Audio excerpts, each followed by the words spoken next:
Hello everybody, and welcome back to Ethelor Plays Go. Today we're going to be doing something a bit interesting and special. I'm going to start a new series where I'm going to be going through some of my old games. I'm going to be going way back in time to when I was playing this game for the very first time. And basically the idea is that we can go through these games, and for the beginners they might be able to learn a thing or two. Um, I think what I'll try and do is I'll try and set up uh, email where people can send in their own games for review, and I'm happy to review people's games. But until I have other people's games, I'll just start with my own really old ones, so that for people who are new to the game, they have things that they can review or learn from. So this is a game. I think I'll only go through two games just to keep these episodes somewhat short, but yeah, so here we have a 23Q game against somebody really long time ago. So this is back in like, oh man, I don't even know. I don't even know how long ago this game was played. Like it must have been October or September in 2012 or something. So that's like more than, oh man, it's like 13 years ago or something if my math is correct. So like, yeah, well, let's have a look at the game. So this all starts very orthodox. I think I think here A is an okay move. Like there's nothing wrong with A. But technically I think what I would prefer is to go for a move like B instead because it just tries to go after more of the board.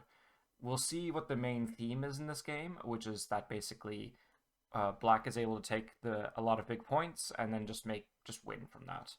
So here this is all kind of good. It's just the only thing for white is instead of playing on white side of the board here, I would prefer that white jumps in and tries to disrupt black's territory. And I think this pattern here is very typical for what you might see for a beginner game, which is that everybody just kind of plays the star points and then you don't know what to do next. And that's like typical beginner thing because you don't know what to do, and so the first thing you do is look at the star points and you go like, "Oh, I should play there," which is what everybody's doing at the moment. So here, black plays this move, and white responds, and then black plays away, and then white plays this attachment move. And here, this attachment is a bit awkward. It's a thing you can do, but the simplest thing would have been just to respond here, to which black will try and slide and maybe play this. And then after black makes this formation, white maybe might try to press black down to play here. So say white plays away, so black didn't respond here, then maybe black might try to play a move like this. I remember like really long time ago when I was learning to play, like I was watching Nick Sabicki, who's one of the biggest Go YouTubers. Unfortunately, he's retired or taking a break, however optimistically you want to view this. But the point is that his advice was to make boxes, and boxes are a great way to make territory, and so this is what basically you should be doing. I'm not sure if I really agree with this advice today, but at the same time, you can see that this move uh, does seem pretty scary and that it seems to take a lot of territory. It doesn't really, because what you have to consider is like black might have territory across here, perhaps. Like what's over here is not territory, and what's territory and what's not is perhaps a bit tricky when you're at 23Q because what's territory depends on where you can invade and live. And so you need to have invasion skill and life and death skill in order to really evaluate that.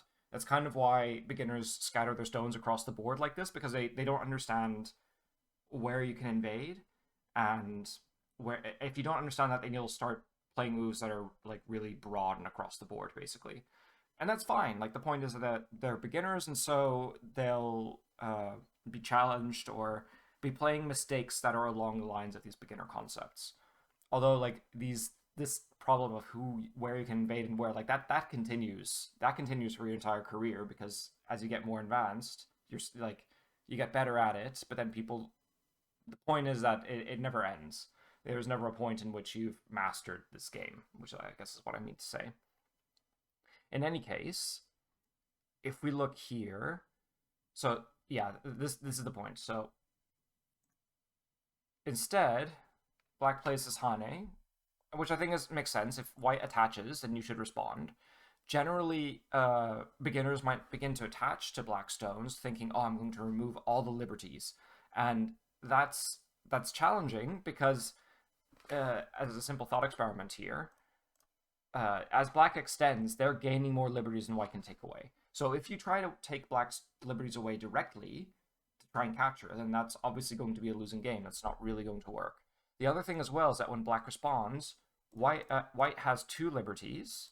I think I mentioned this in one of my other beginner videos. White will have two liberties, and black will have two stones that both have three liberties. So technically, white's at a bit of a disadvantage. So in Go, it's not that attaching is wrong, but you have to use it intentionally. And the intention is not really to attack, but to defend. You can think of it like silly putty. If you punch it, and then it will turn to solid, but if you like stick your finger slowly into it, then it will still be kind of like jelly amorphous kind of thing. That's the idea, where striking something really hard causes it to tense up, and so just having a softer touch and not touching at all, that tends to be a better solution. Anyway, the point is that this Hane here is good, and white extends, black extends, which is okay, it's good, and here white is just a little bit too thin because it leaves this cut behind. And what is thin? The idea is that of Go is balance. So it's not that you never want to leave issues behind, so like defects where you can be cut. But the question is, if you get cut there, what happens? So what white has to ask himself is, what plan do you have when black cuts here? And it's not so easy to save both these groups at once. So you can imagine like, oh, white maybe tries to jump out here, then black will capture this in a ladder. Meanwhile, if white tries to say like, oh, I'm going to save this stone, which is roughly what happens in the game, black can just capture here, and then the white loses these stones. In either case, it's not easy to defend both ways, so it's easiest for white to just extend here. And I think this shows a good way. This illustrates a good concept about how you should analyze strategy games.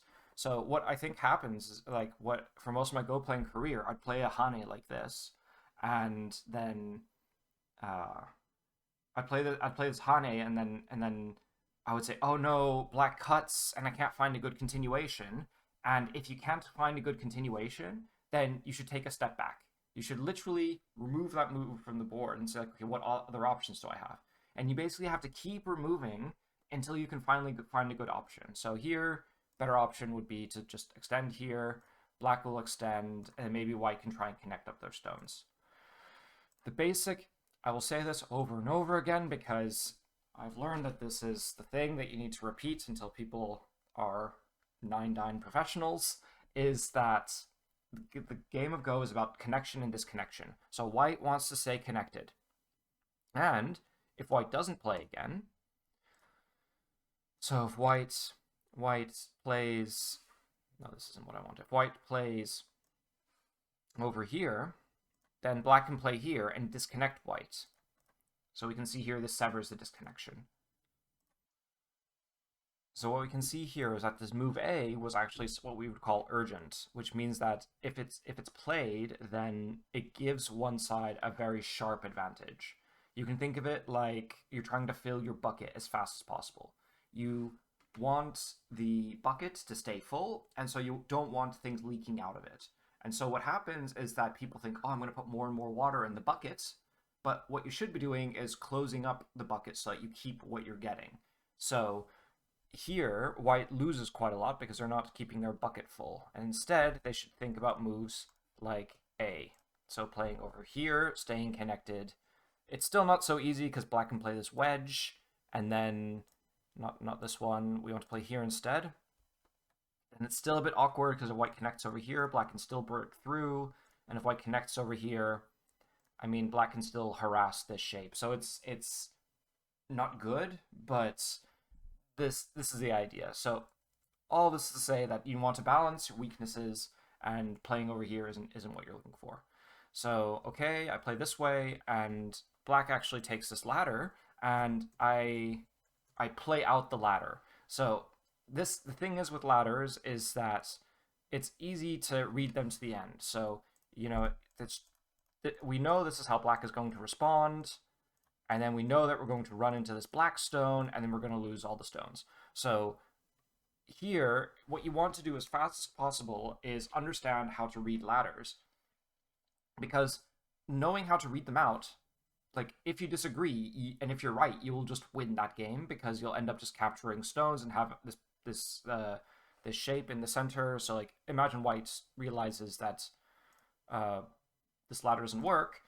This shape is called a Panuki or a Death Star, and basically if this shape is very strong because it has no weaknesses. Black is already alive, and so and they've black has also captured 4 stones. But what's good about capturing these stones is that their whites move, but also that black is just completely connected now. So this means that black never has to worry about dying. So it means if white plays too closely to it, black can just try and surround and then go for the kill.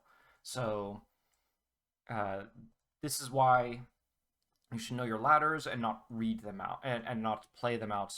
Read them out instead, and only play them out if they're good for you.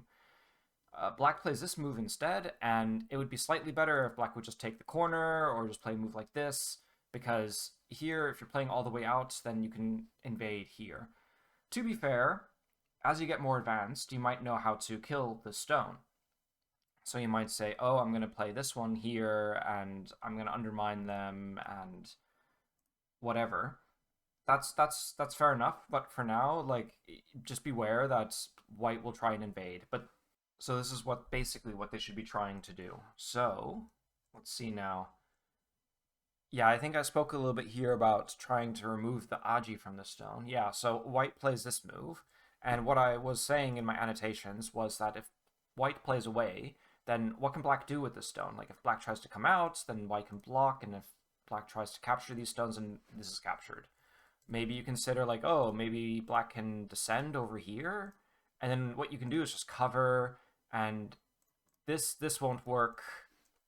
So that's not going to work. So you can't play that way, and then black might try this, and then black basically can't stay completely connected here. So the point is that the stone is captured, and so white doesn't need, because of this reading, and white doesn't need to play again. But white is a beginner, and so they can't do all this analysis and reading, so they just play here and capture the stone. But the issue is that if you place moves to try and capture stones that you don't need to, then that's a wasted move. So this move isn't great because basically black needs to give a concrete reason as to why they need to play again here. And if you don't have concrete reasons, then basically you should just leave it. If you read it out and if you say, I believe according to my reading that they should be dead, then you should trust that reading basically, because that's what actually is true on the board. So black plays away, plays a corner, which is great, and then white also takes advantage that black didn't play again here, which is also all right. In the game, black connects here, but I say black can bulge, and they can take more points like this, so that's preferable. And here, this is the main theme of the game, where white can invade instead. So it's difficult to see how to live, because the issue is that if white tries to invade like this, then black Hane, white extends, then it depends a little bit on how the both players continue. So if black tries to solidify, then white can take a base. And this is an issue because white is closer to living now. So black might instead play over here. But then maybe white plays underneath and then tries to play over here, and they already are... Actually, this is already alive. So there's an I at K2, and there's another I at L1, so white is okay. So that means black might need to try and prevent this and play some Hane, or who knows. So it gets complicated, so you might imagine something like this. But once again, there's this Ponuki, and that's also a good way to being alive as well. So there are many variations here, and the point is that you just have to try it and succeed. And you can only succeed by trying, so that's what white should do. So here, this move like makes less sense as well because you want to play at the intersection of the territory, so play over here, or you might be able to consider reducing white like this. And then, let's see, so white plays here, which is also very, very slow. White plays all these moves and they're basically just fall behind. So you can see that if we continue on with these moves, I mean, here, once again, black can just play here and try and make territory, but yeah, and one thing that I mentioned here is that white has many cutting points, and so this can get annoying later. For example, the game continues a bit, and then, yeah, we have this move, and so now we have many cut points, like here. And the issue is that if you have many of these, then you can get a lot of moves in Sente. So black can play the Atari over here. You can imagine playing like this. So all of this is forced, and all black can do is respond. Luckily, there isn't anything that black can do from here, but so yeah, basically white tries to evade it at this point, but because black has closed off the center now, there's nowhere for white to run to, and so it's difficult for white to live. You can see here that the issue though is that they're still beginners, and so black plays this attachment, and this attachment is bad because you can't hope to remove all of the liberties directly. So you can imagine maybe white plays over here, and then can capture this stone or something like that. So you should try not to play too close to your opponent. And yeah, so this Hane is good, and white can basically just continue here. So if black can't really Hane here because can capture this stone, or if black tries to save, then can capture this one. So then black needs to extend again, and then with the move combination like this, white is alive. Black can't come down here because it captures. So it's tricky. I can't expect a beginner to be able to do everything that I can do here. So if you're a beginner, don't try and take this away. But the point is that you just have to try and see and to aim at your opponent's weaknesses. And hopefully there will be some because they're beginners. Maybe don't try and invade this late. Try and do it earlier in the game to make the game messy. And that way you won't end up with these large Moyo games. Moyo means framework. But yeah, so here white makes a single eye, but it's not enough to live, and basically the game ends. Black can just leave a little bit more distance. There's no reason for them to rush, but the point is that there's nothing that white can do, and the game basically ends here. So white's problem in this game is that they're not invading early enough, and they're too focused on their own territory, and because they are playing in this very defensive style, as I've explained, black is able to expand and take most of the board. And this is very typical for a beginner. You know, obviously, this is exactly how I played when I was new, so if, you know, hopefully you find this video helpful, and that explains some basic concepts about how you can play and so on. I'll keep making videos like this, so if you found this video interesting, then like, comment, and subscribe, and I'll try and create an email address so that you people can send in your own games if you want to get them reviewed. I'm very happy to review them. I love helping people and reviewing their games. I love teaching, so yeah, send me your games and I will happily take a look at them for you, and I'll see you in the next video.